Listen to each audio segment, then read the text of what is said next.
This is Andrew here, reporting live from where I always report live from, in front of my books. George Washington Socks, A Time Travel Adventure, Chapter 7. Suddenly, a loud crashing of ice could be heard, along with the muffled voices of men. When Q turned the flashlight in their direction, the sight that met his eyes could not have been more welcome. "Matt, look, it's Katie, it's Katie! She's on that ice over there, and look, she's alive!" he yelled. "Matt, help me!" Katie cried. "I'm over here!" As Matt wiped the tears from his eyes and looked toward the beam of light, he was overcome with relief, for he could just make out the figure of his little sister and could barely hear her cries that were lost in the roar of the river. She was stumbling about on an ice floe that had come to rest alongside a large wooden boat. At that moment, the flashlight batteries gave out and all was darkness again. "She must have landed on the ice when she fell out of the boat," Matt exclaimed. "She's alive! She's alive!" He was laughing and crying at the same time as Hooter and the other boys whooped for joy. "And there's another boat," Q cried. "We can all be rescued." "Help! Help!" Tony and Hooter cried out in unison. They could hear voices getting closer. "We're coming, Katie!" Matt yelled as loudly as he could, but their cries were met with a sudden silence. Then, out of the darkness, a deep voice commanded, "Halt! In the name of the Continental Army! Halt!" Tony whispered. "Is he kidding?" "The Continental Army? Did he say the Continental Army?"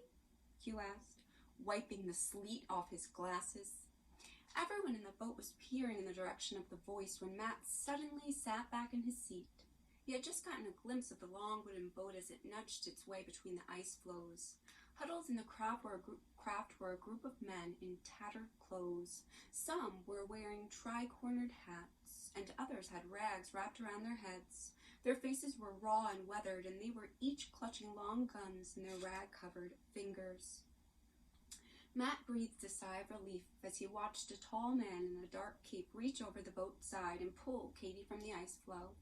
He quickly wrapped her in his thick cape and handed her to one of the men beside him.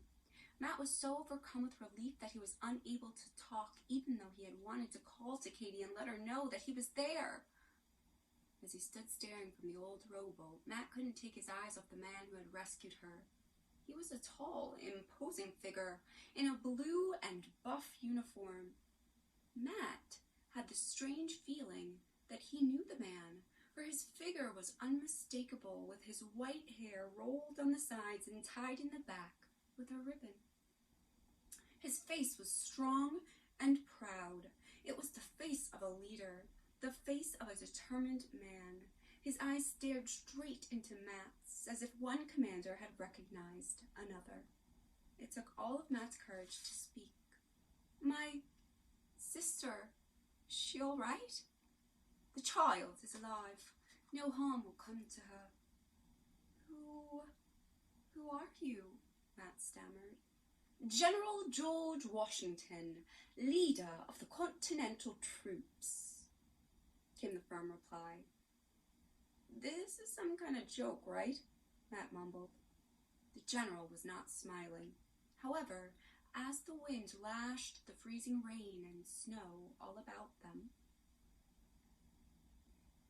"You had better explain what business brings you out on the river this night, and whether you be friend or foe of the revolution," the general called above the roar of the river. "He doesn't seem like a crazy man," Matt thought as he observed the fierce determination on the general's face. Matt looked at the faces of the other soldiers in the boat. They didn't seem crazy either. They looked serious, dead serious, as they held their muskets at Matt and the other members of the club. "Are we on television?" Hooter started to smile. "Is this totally hidden video?" "They speak queerly, sir, and their dress is foreign," an officer in the general's boat spoke up. "They could be spies." The general nodded. Where do you make your homes? He asked. Rumson, Matt called back. Rumson, Nebraska. Nebraska? Where is this place, Nebraska? The general and his men looked perplexed, but the state of their confusion was nowhere near that of Matt and his friends. I never met anyone who didn't know where Nebraska was, Hooter mumbled through chattering teeth. Where do you think they're from? Tony stammered. I don't know, Matt whispered, staring at the soldiers and their muskets. But I have this strange feeling like we've seen them someplace before, Q concluded. Where? Hooter wanted to know. Where have we seen them? In our history book, Q whispered. We've gone back in time! You mean before TV and stuff? Hooter asked, looking at the old-fashioned muskets that were pointed at them. Before TV, Q squeaked. His voice always turned into a series of squeaks when he was excited. Try before electricity and flashlights. Try 1776, the Revolutionary War. That's why they don't know where Nebraska is, Matt exclaimed. In 1776, there was no such state as Nebraska. How did this happen? And if we really have gone back in time, how are we going to get home? Everyone stood staring at the boat full of ragged soldiers before them. Tony turned to Matt. You thought my backyard was so boring. I hope you're happy now.